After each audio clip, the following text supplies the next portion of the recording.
उपस्थित सर्व NSSचे स्वयंसेवक, समाजभान असणारे सगळे दीदी दादा आणि त्यांचं हे समाजभान चांगल्या रीतीने पल्लवित आणि प्रफुल्लित करण्यासाठी उत्सुक असणारे NSSचे सर्व प्रोग्राम ऑफिसर, आदरणीय जायभाई सर, माझे मित्र तानाजी पाटील सर, मला इथं सुविधा उपलब्ध करून दिलेले आदरणीय कोरे सर आणि त्यांचा स्टाफ आणि उपस्थित सर्व. माझ्या अगोदरचं व्याख्यान खूपच छान सुरू होतं. असं म्हटलं जातं की माणसाच्या आतापर्यंतच्या इतिहासामध्ये माणूस नावाच्या जातीच्या ज्या 3 लाटा आल्या, त्या तिसऱ्या लाटेमध्ये आम्ही सर्वजण आहोत. म्हणजे 1990 नंतर एक लाट आली की जिचं नाव आहे की खाऊजा नावाची संस्कृती. खाजगीकरण, उदारीकरण आणि जागतिकीकरणाच्या 1990 नंतरच्या कालावधीमध्ये आम्ही सर्वजण आहोत आणि त्याचा आवाका प्रचंड आहे. त्या आवाक्यामध्ये आम्ही सगळेजण आता आहोत. तो आवाका किती आहे, संगणकातून काय काय होतंय, म्हणजे वृत्ती कशा असतात, याचं सगळं आकलन आता आम्हाला झालं. या 4 महिन्याच्या कालावधीमध्ये कोरोनानं जे घरात बसवलं त्यातही बऱ्याचशा गोष्टी आमच्या समोर आल्या. म्हणजे 1990 नंतर खा प्या आणि मजा करा, ईट ड्रिंक अँड बी हॅपी नावाची संस्कृती होती. असं म्हटलं जायचं की 1990 पर्यंत माइंड आणि मॅटर याच्यावर समाज किंवा याच्यावर मानव जात चालू होती. पण 1990 नंतर माइंड संपत चालला आणि मॅटरवर आम्ही जगू लागलो. आणि मग प्रश्न समोर उभा राहिला की आता हे थांबणार कुठं आणि थांबण्याची जाणीव आम्हाला कधी होणार. तर या 4-5 महिन्यामध्ये आम्हाला याची जाणीव झाली. आणि जो आम्ही आमच्या आयुष्याची जी कुतरवड सुरू होती जन्मापासून मृत्यूपर्यंत मॅटर गोळा करण्याची, ती एकदम थांबली. आणि मग लक्षात आलं असेल की 2 बरमुडा 2 टी-शर्ट वर आपल्याला 4-5 महिने काढता येऊ शकतात. आईच्या, बहिणीच्या, वहिनीच्या किंवा आमच्या स्वतःच्या कष्टावर घरातल्या घरात आम्ही जगू शकतो. व्हॉट्सअप युनिव्हर्सिटीमध्ये खूप प्रबोधन या वेळेला झालं की या 3-4 महिन्यामध्ये घरातले जे मेंबर होते ते मेंबर लोकांचं विशेषणही त्यांना लावण्यात आली की आई ही खूप कष्टाळू आहे, मुलं कष्ट टाळू आहेत आणि वडील कसं टाळू या कॅटेगरीमध्ये मोडतात. पण आज जे आम्ही सर्वजण इथं उपस्थित आहोत ते सगळेजण कष्टाळू आहोत आणि एक संवेदनशील हृदय घेऊन आम्ही काही करण्यासाठी उत्सुक आहोत. NSS महाविद्यालयामध्ये व्याख्यानाला गेलो तर मी सांगत असतो की महाविद्यालयामध्ये काही कट्टे असतात, कॉलेजचे कट्टे असतात. त्या कट्ट्यामध्ये जे महत्वपूर्ण कट्टे, ज्या कट्ट्यावर आम्ही जास्त योगदान देतो आमच्या आयुष्याचं, तिथं आमचं भविष्य ठरतं. जिथं आम्ही जास्त कालावधी देतो तिथं आमचं भविष्य ठरतं की आम्ही कोणत्या कट्ट्यावर जास्त असतो. म्हणजे असं म्हटलं जातं की पहिला कट्टा असतो तो सिनियर कॉलेजच्या मुलांचा असतो. ज्युनियर कॉलेज, ज्युनियरच्या वर्गातली एखादी जी मुलगी आवडलेली असते तिला वर्गात बसेपर्यंत हे आपल्या वर्गात जात नाहीत, हा एक कट्टा असतो. आता यांचं भविष्यामध्ये काय होतंय हे आपल्या सगळ्यांना माहित आहे. म्हणजे माझ्या सोबतचे जे मित्र या कट्ट्यावर होते ते आता कुठं आहेत हे जर तपासला 25-30 वर्षानंतर तर लक्षात येतं की ते तिथंच आहेत, कारण आयुष्याचा मौल्यवान कालावधी तिथं होता. दुसरा कट्टा असतो तो ग्रंथालयाचा असतो. तिसरा असतो तो मैदानाचा असतो, जीवनाची हार जीत समजून घेण्याचा असतो. दुसऱ्या सेमिस्टरमध्ये सुरू होतो कट्टा तो अभिनयाचा होतो, गाण्याचा होतं, आपल्या आतले असलेले अंगभूत आणि अक्वायर केलेल्या गुणाचं अभिव्यक्तीचा कट्टा असतो. एक हॉस्टेलचा कट्टा असतो की ज्या कट्ट्यावर मी खूप माझ्या आयुष्याची 12-13 वर्ष मी काढली. हॉस्टेलच्या कट्ट्यावर बरं असतं, त्यावेळेला खूप छान जीवन, आम्ही स्वातंत्र्य भोगत असतो. आंघोळ करायची सक्ती नसते, संडे टू संडे केलं तर चालत असतंय. रूम स्वच्छ करावी असाही काही भाग नसतो. रूम मध्ये एक पोस्टर लावून दिलं, this is my room, love it or leave it, तरी चालत असतं. पुढचा कट्टा असतो तो NCCचा कट्टा असतो. या मुलांचं चालणं वेगळं असतं, यांच्या चालीमध्ये एक रग असते, धग असते आणि ते स्वतःच्या चालीनं चालत असतात. यांची चाल कोणत्या सेलिब्रिटी करून घेतलेली नसते, तर त्यांच्या चालीमध्ये एक स्वतःचा दम असतो. पुढचा जो कट्टा असतो तो NSSचा की जो तुमचा आहे. लेकरांनो, तुमचा कट्टा आहे. मी असं म्हणतो की NSS मध्ये येणारे विद्यार्थी हे बियाणे सारखे असतात, बेन आम्ही म्हणतो. म्हणजे जो जाणकार शेतकरी असतो त्याच्या शेतामध्ये ज्या वेळेला पीक येतं, भरघोस पीक येतं, त्यावेळेला पीक आल्यानंतर त्याच्यातली शेलकी कणस तो निवडतो आणि तो शेतकरी निवडलेल्या कणसाचे दाणे, निवडलेली कणस आपल्या आढ्याला बांधून ठेवतो आणि बांधून ठेवल्यानंतर पुढच्या वर्षी पेरणीचा ज्या वेळेला सीझन येतो त्यावेळेला तो दाणे बाजूला काढतो. त्यातले काही दाणे माझघरात पडतात, काही उंबऱ्यावर पडतात, काही चाड्यामध्ये अडकतात, काही जमिनीत खोलवर रुजतात, खोलवर जातात, काही वर पडतात आणि जे नेमके पडतात ना ते पुन्हा पीक देतात. दिदी आणि दादांनो, तुम्ही नेमकेपणाने पडलेले बियाणे आहात, तुम्हाला माहिती आहे. कारण NSS मध्ये तोच येऊ शकतो की ज्याच्या एका डोळ्यामध्ये प्रेम आहे, एका डोळ्यामध्ये वेदना आहे, ज्याचं हृदय आणि बुद्धी संतुलित आणि भान आहे, त्या हृदयाला भान आहे की माझ्या डोळ्यात येणारे अश्रू हे आपुलकीचे आहेत आणि वेदनेचे आहेत. ही वेदना आणि दुःख मला संपवायचं आहे याचं भान असणार आहे तुम्ही. आणि म्हणून सुरुवातीला मी तुम्हाला यासाठी शुभेच्छा देतो की बाळांनो, तुम्ही ज्या क्षेत्रामध्ये NSS मध्ये हे जे प्रेरणा शिबिर अटेंड करत आहात आणि भविष्यामध्ये समाजाच्या या क्षेत्रामध्ये स्वतःचं नेतृत्व सिद्ध करणार आहात, ते सिद्ध करण्याची तयारी तुम्ही करत आहात. आणि या 3-4 दिवसामध्ये तुमच्या समोर असे येणार आहेत लोक की ज्यांनी आपल्या आयुष्याचा या समाजासाठी होम केला, त्याग केला, अख्खा आयुष्याचा क्षण दिला आणि त्यांना तुम्ही समजून घेणार आहात आणि समजून ठरवणार आहात की मला या समाजसेवेच्या क्षेत्रामध्ये भविष्यामध्ये जे काम करायचं आहे ते नेमकेपणानं कशा पद्धतीने करायचं आहे याचं भान ठेवून तुम्ही भविष्यामध्ये काम करणार. असं म्हटलं जातं की समाज या शब्दाचा अर्थ बऱ्याच जणांनी सांगितला असेल, पण मला असं वाटतं की आमच्या जन्मापासून मृत्यूपर्यंत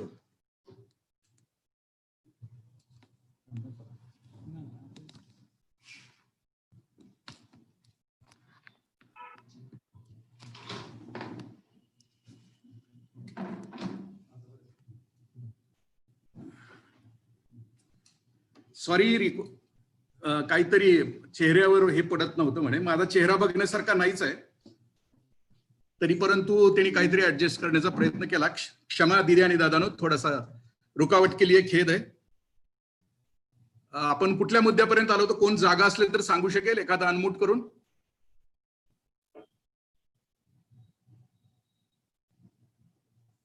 शेवटचं माझं वाक्य काय होतं? अनम्यूट कुणाला करता येत नाही, सगळ्यांना म्यूट करून ठेवलेला आहे, त्यामुळे आपल्या सर्वांना ऐकायचं नाही. मध्ये ते ऑनलाईनच्या काही व्हॉट्सअप युनिव्हर्सिटीमध्ये पोस्ट येत होत्या की ऑनलाईन मध्ये सुरू आहे आणि घरात हे सगळे झोपलेले आहेत आणि हे केलेलं आहे, त्यामुळे तसं व्हायला नको म्हणून मी म्हटलं. माझं शेवटचं वाक्य असं होतं की या क्षेत्रामध्ये स्वतःला सिद्ध करत असताना म्हणजे आमच्यामधल्या कोणत्या क्षमता आहेत आणि आम्हाला कोणत्या क्षेत्रामध्ये जायचं आहे, कोणत्या गोष्टीने आमचं मन हललेलं आहे आणि नेतृत्व सिद्ध करायचं. नेतृत्व सिद्ध होण्यासाठी असं म्हटलं जातं की विचारवंत असं म्हणतात की नेतृत्व सिद्ध होण्यासाठी त्याला वर्तमानाच्या खांद्यावर उभा राहावं लागतं आणि भविष्याचा वेध घ्यावा लागतो आणि भविष्याचा वेध घेऊन मग स्वतःचं नियोजन करावं लागतं, आयुष्याचं नियोजन करावं लागतं. मग वर्तमानाच्या खांद्यावर उभं राहताना आपल्याला आपल्या भोवताली कोणते असे प्रश्न आहेत की जे आपल्याला वेदना देत आहेत, की ज्या क्षेत्रामध्ये मला झोकून द्यायचं आणि ज्या समाजसेवकाने आमच्या आजूबाजूच्या किंवा आता जे संवाद आपल्याशी साधणार आहेत त्या समाजसेवकांना नेमका कोणत्या वेळेला त्या क्षेत्रामध्ये काम करण्याची इच्छा झाली,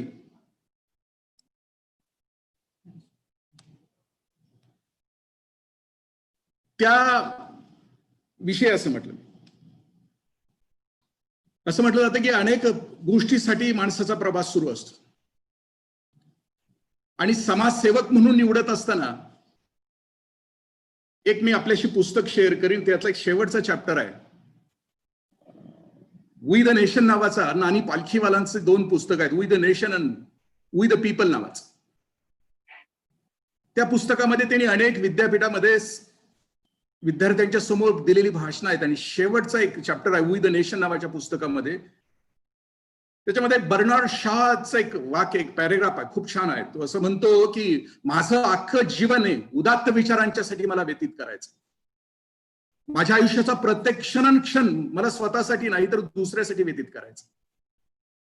आणि मी आयुष्याच्या शेवटाला ज्या वेळेला येईन त्यावेळेला मला पाठीमागचं आयुष्य निहाळताना असं लक्षात आलं पाहिजे की मी खरंच मला दिलेलं जे बहुमोल आणि अनमोल असं जीवन होतं त्याच्यामध्ये खूप चांगल्या रीतीने मी जगलो. तुम्ही केलेली निवड NSSची किंवा भविष्यामध्ये समाजसेवक होण्यासाठी स्वतःला तयार करण्यासाठी जे आता तुम्ही तपश्चर्या करत आहात त्यासाठी आणखीन एक म्हणजे उदात्त जगणं या शब्दाचा अर्थ किंवा सगळ्यात चांगल्या जगण्याचा अर्थ कोणता याच्याविषयीचं एक आणखीन एक पुस्तक मी आपल्याशी शेअर करेन. त्या पुस्तकाचं नाव आहे अर्थाच्या शोधात नावाचं. विक्टर फ्रँकल नावाचा लेखक आहे. हा छळछावणीमध्ये होता आणि हजारो वेळा म्हणजे 4 वर्ष छळछावणीमध्ये होता आणि हजारो वेळेला त्याला मृत्यू स्पर्श करून गेला आणि मग तो बाहेर आला, कित्येक वर्ष जगला आणि जगभरामध्ये तो फिरत राहिला.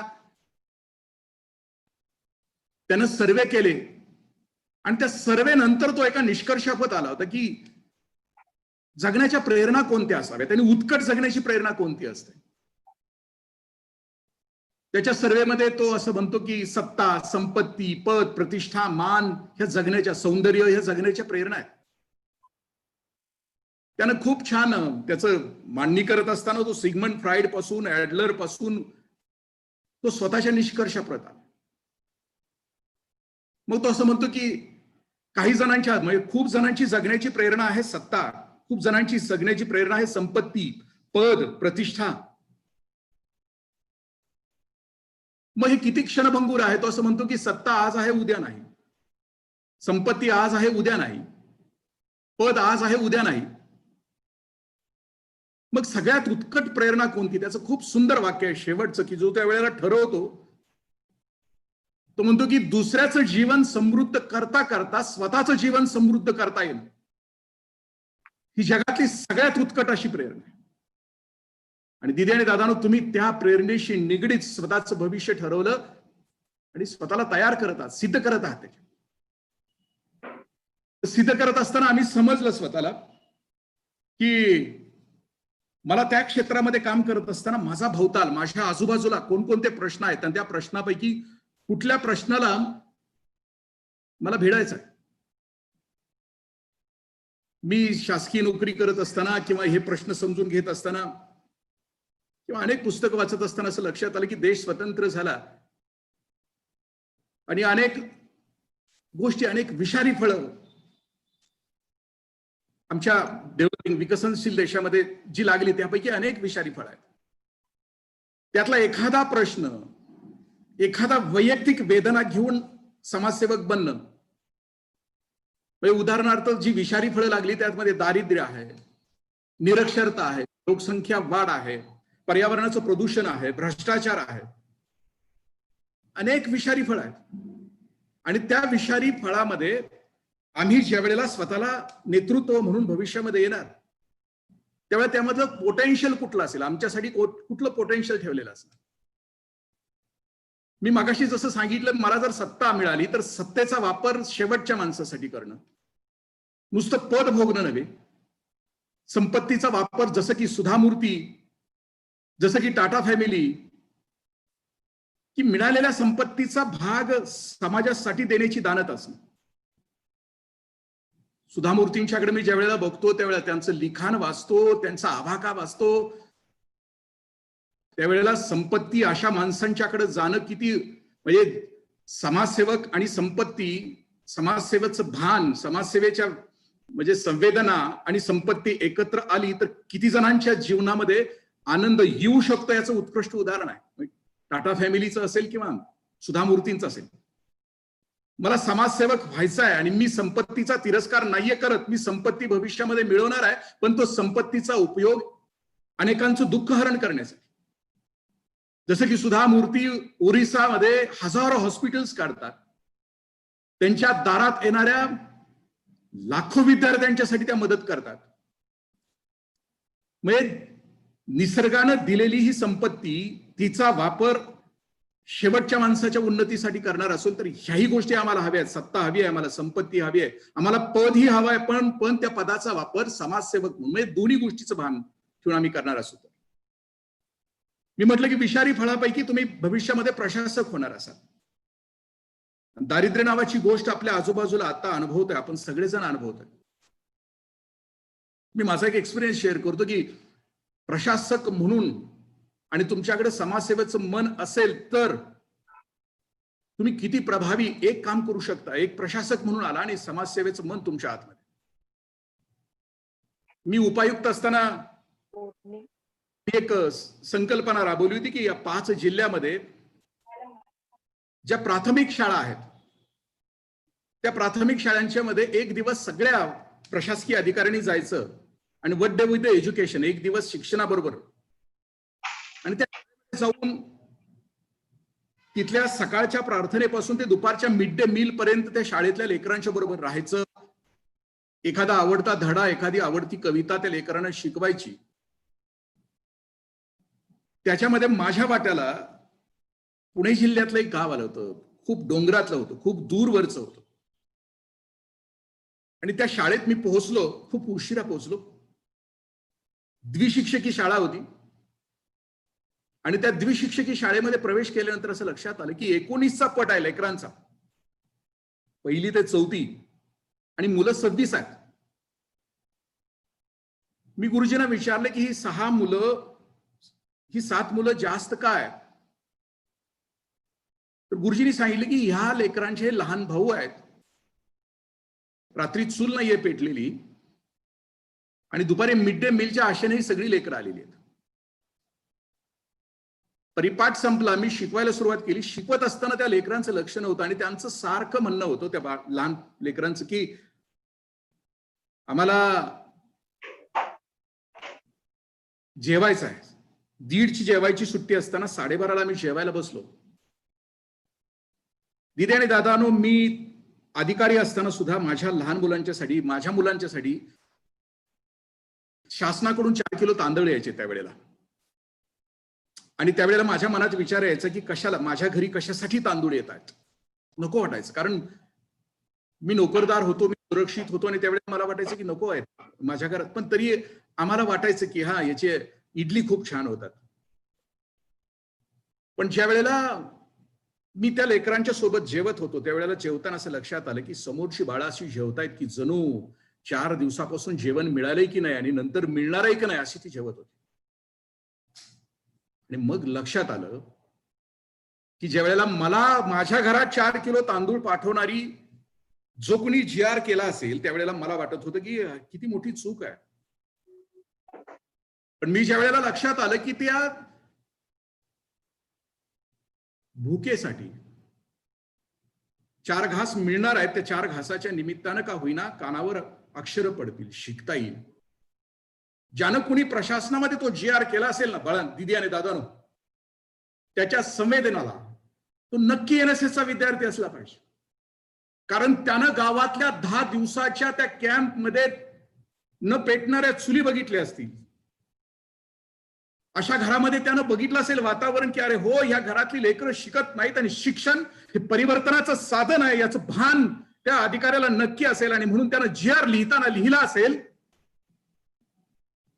की 4 श्रीमंत घरामध्ये 4 किलो तांदूळ गेले तर हरकत नाही, पण वाडी वस्तीवरचं शेवटचं पोरग की ज्याच्या मुखामध्ये 4 घास जाणार आहेत त्या निमित्तानं का होईना पण शाळेमध्ये येईल आणि 4 शब्द त्याच्या कानावर पडतील, तो शिकेल, समर्थ होईल आणि स्वतःच्या पायावर उभा राहील. एक NSSचा विद्यार्थी प्रशासनामध्ये आला आणि त्याला भान असेल, संवेदनशीलता त्याची जागृत असेल, त्यावेळेला तो असं बघेल आणि एखादी योजना तयार करत असताना तो भान ठेवून योजना आखेल की ज्याचा उपयोग शेवटच्या माणसाला होईल. एक वेदना संपवण्याचं काम तो करू शकतो. आम्हाला असं वाटतं की सत्ता, संपत्ती, पद, प्रतिष्ठा या गोष्टी समाजसेवेसाठी लागतात. नाही लागत. ज्याला समाजसेवा करायची ना त्याला खूप मोठं मन लागतं, हृदय लागतं. असं बऱ्याच वेळेला दीदी आणि दादानो बुद्धी आहे ना भेद निर्माण करते. बुद्धी आम्हाला ना दूर पळवून नेते. मी माझ्याकडे जी संमेलन करतो ना युवकांची आयोजित, त्याला मी नाव दिलंय हृदय संमेलन दिलंय. कारण बुद्धी, हृदय एक होऊ शकतं, हृदय विशाल होऊ शकतं, हृदय एकमेकाला भिडू शकतं, एकमेकासोबत येऊ शकतं.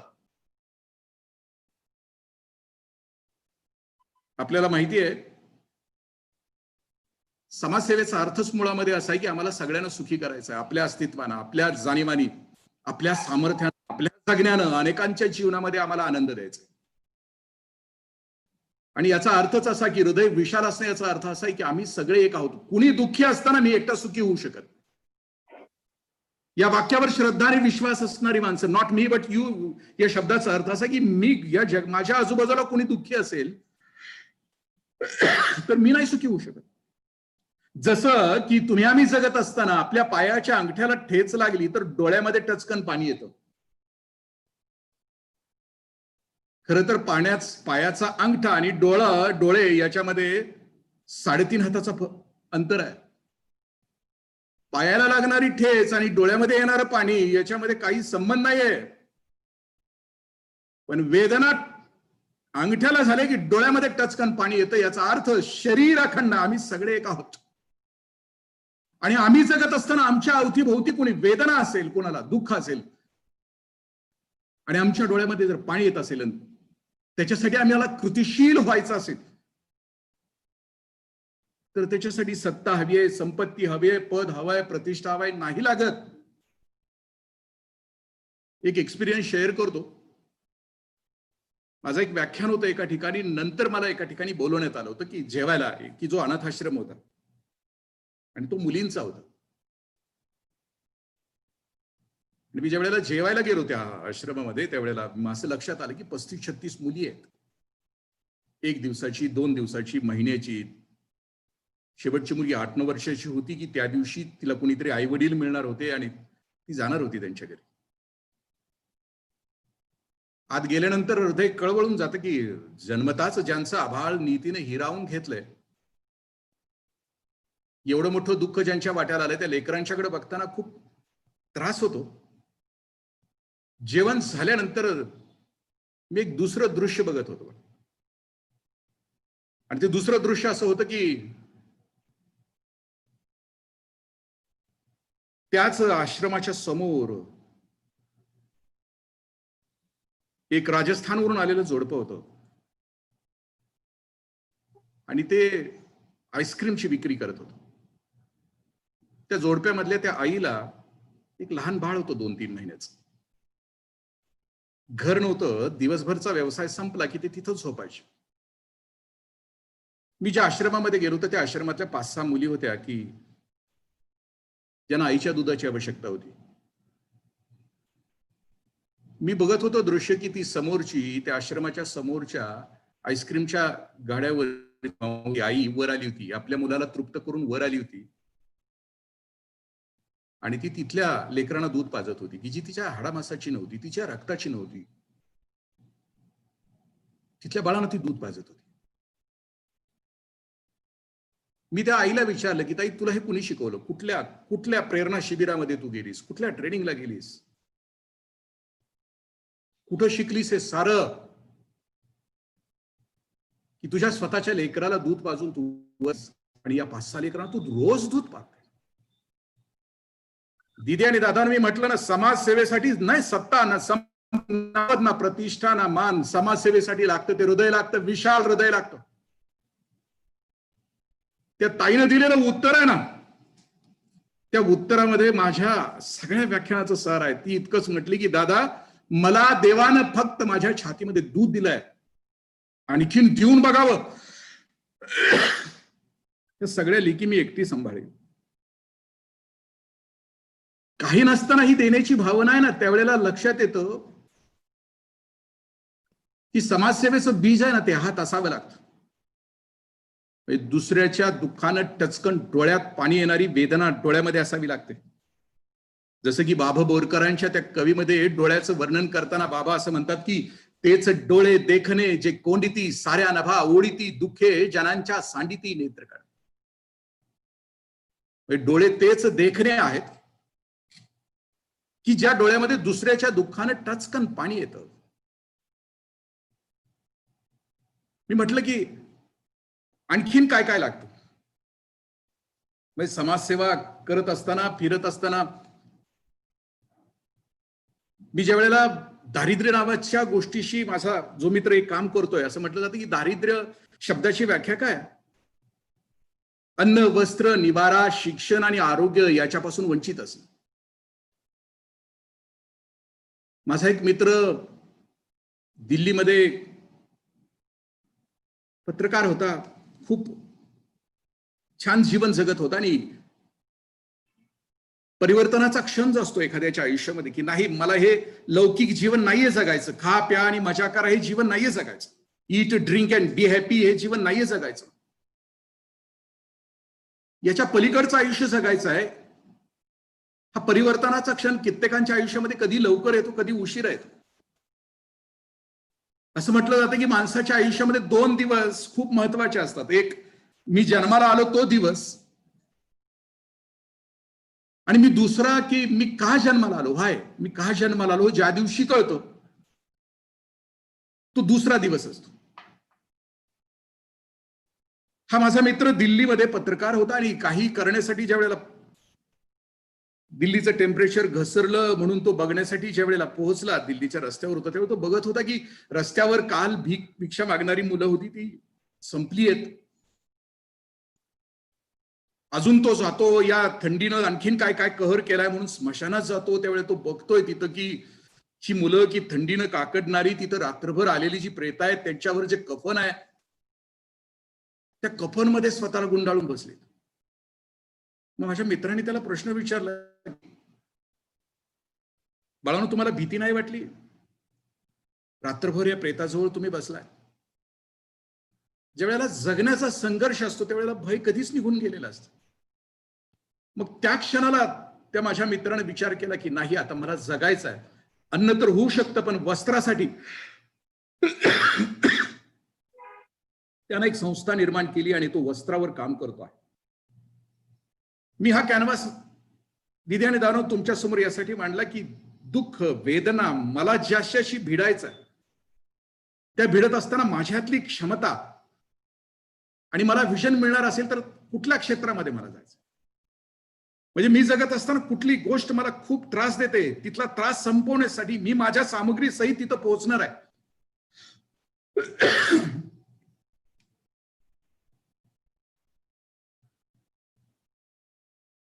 समारोपाकडे येताना 5 मिनिटं आपल्यासाठी आहेत. मी असं म्हटलं की आणखीन 2-3 प्रश्न की ज्यांना म्हणजे तुमची क्षमता, तुम्ही तरुण वयामध्ये भान असलेली आणि अख्खं जग हलवून सोडणारी 2 व्यक्तिमत्व आपल्या समोर आहे, आपल्याला माहिती असते. एक युसुफजाई मलाला आहे, ही मुलगी आहे की जिला 19व्या वर्षी नोबेल प्राइज मिळत आहे. ही 16व्या वर्षी जागी झाली आहे. दिदी आणि दादानो, तुम्हाला जाग होऊन कृतीमध्ये स्वतःला परिवर्तन करण्यासाठी हे सगळा उठाठेव आहे, हे सगळी. आणि जिथं तारुण्य आपल्या तेजानं, आपल्या तपानं आणि तत्परतेनं लवकर जाग होताना ते खूप अफाट काम करत, कारण ही खूप मोठी एनर्जी असते. ही जी युसुफजाई मलाला आहे ही स्वाच्छा खोऱ्यामध्ये राहते आणि तिथं तालिबानी संघटना या स्त्रियांना शिकू देत नाहीत. आणि ही मुलगी बीबीसीवरून रोज 4 मिनिटाचे भाषण करायची. जगातल्या सगळ्या स्त्रियांनी शिकायला पाहिजे, स्वयंसिद्ध व्हायला पाहिजे. धडपडती, हे प्रबोधन करते, 16व्या वर्षी प्रबोधन करते. तिचे वडील तिला सहकार्य करतात. आणि ती ज्या वेळेला स्वाच्छा खोऱ्यामध्ये आपल्या मैत्रिणींच्या सोबत जाते, शाळेकडे जायला निघते, त्यावेळेला तालिबानी आत घुसतायत आणि त्या गाडीत मध्ये असलेल्या मैत्रिणींच्या सोबत असणाऱ्या ते तालिबानी प्रश्न विचारतायत, ते अतिरेकी प्रश्न विचारतायत की हु इज युसुफजाई. 17-18 वर्षाच्या पोरीच्या लक्षात येते की मी जर उठले नाही तर माझ्या सगळ्या मैत्रिणी संपतील. ती चटकन उठते आणि दुसऱ्या क्षणाला तिच्या मस्तकामध्ये गोळी जाते. पुन्हा ती येते जगामध्ये परत येते आणि पुन्हा जगाला सगळ्या स्त्रियांनी शिकावं, जागं व्हावं यासाठी पुन्हा प्रचार आणि प्रसार करते.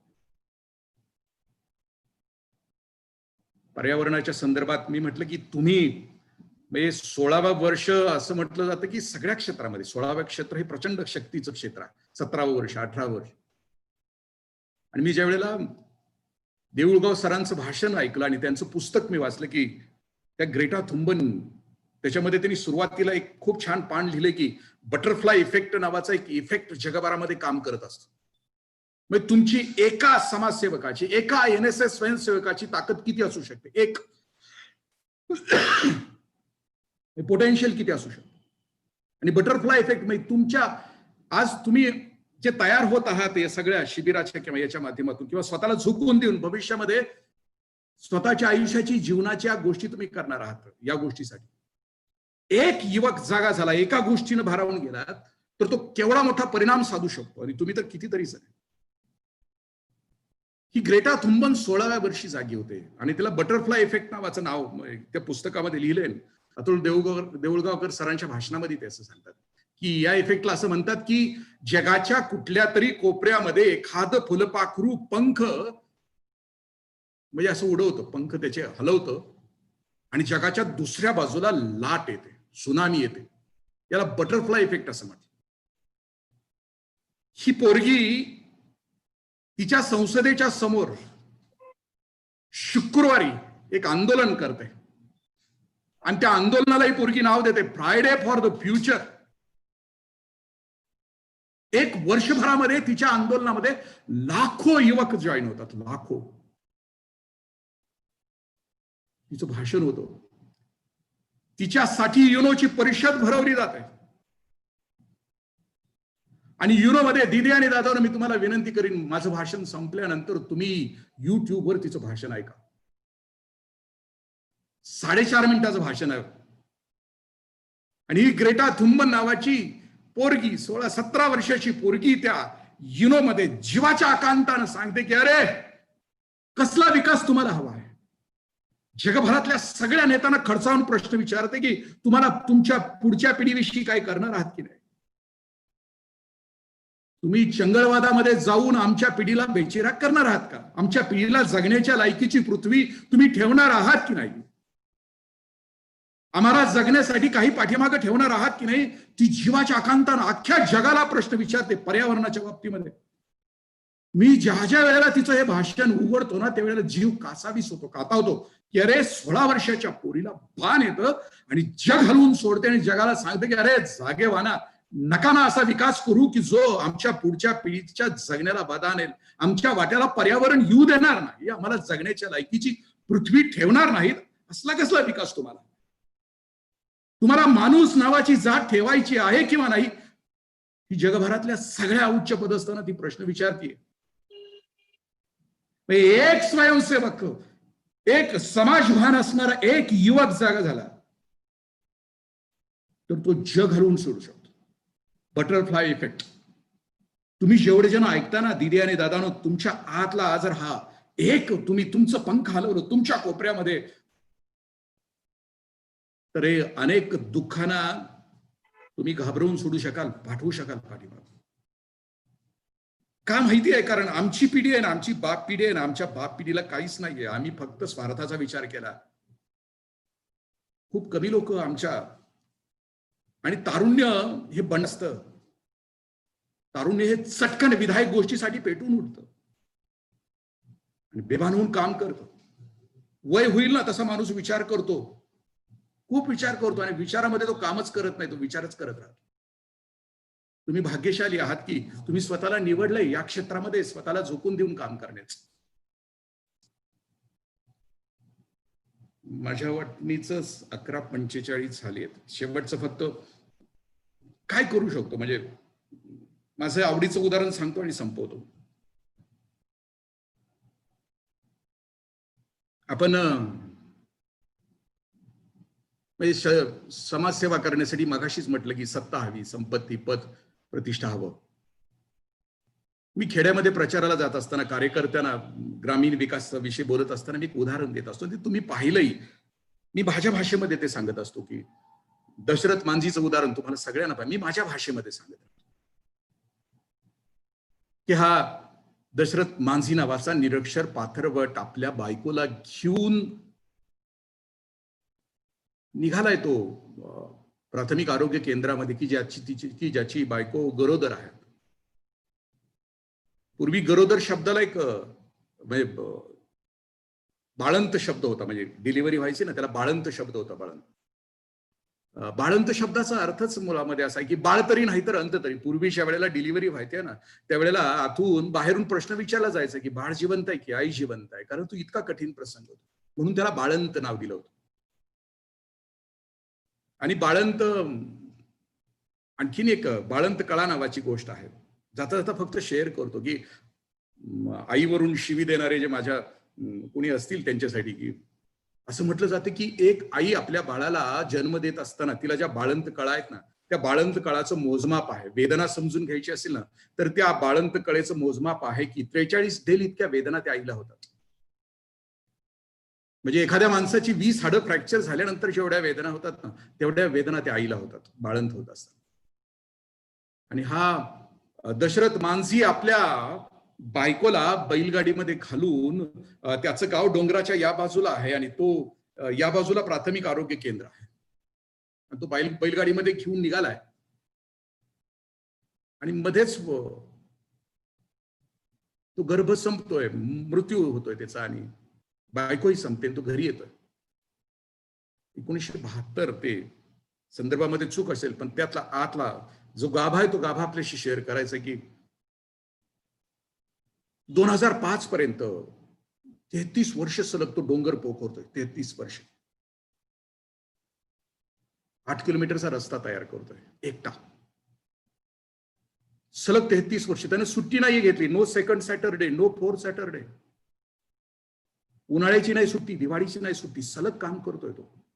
ऊन वारा थंडी पाऊस, दशरथ उठतोय सकाळी,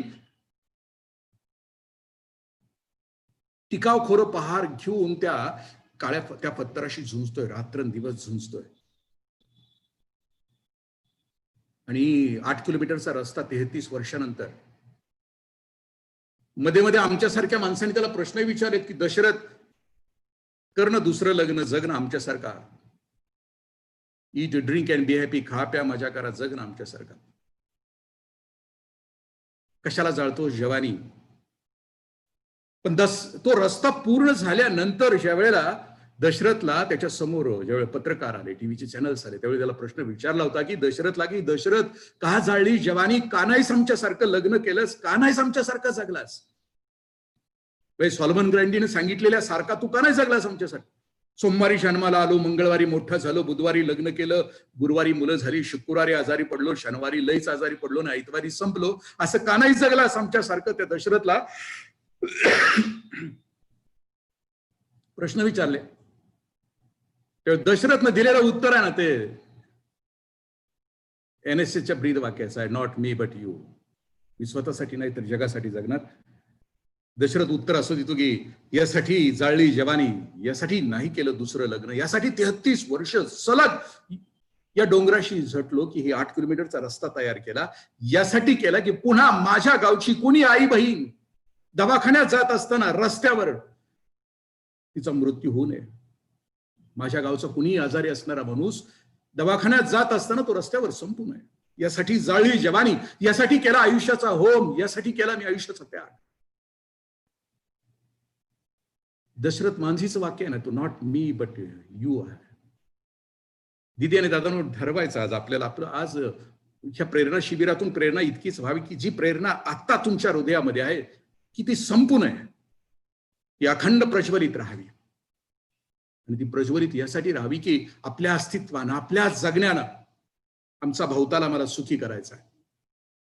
आणि तो सुखी करत असताना ज्या गोष्टीचा मला त्याग करायचा त्या सगळ्या गोष्टीचा आम्ही त्याग करू आणि आम्ही सगळ्यांना सुखी करू, ही भावना घेऊनच आम्ही एक चांगला समाजसेवक.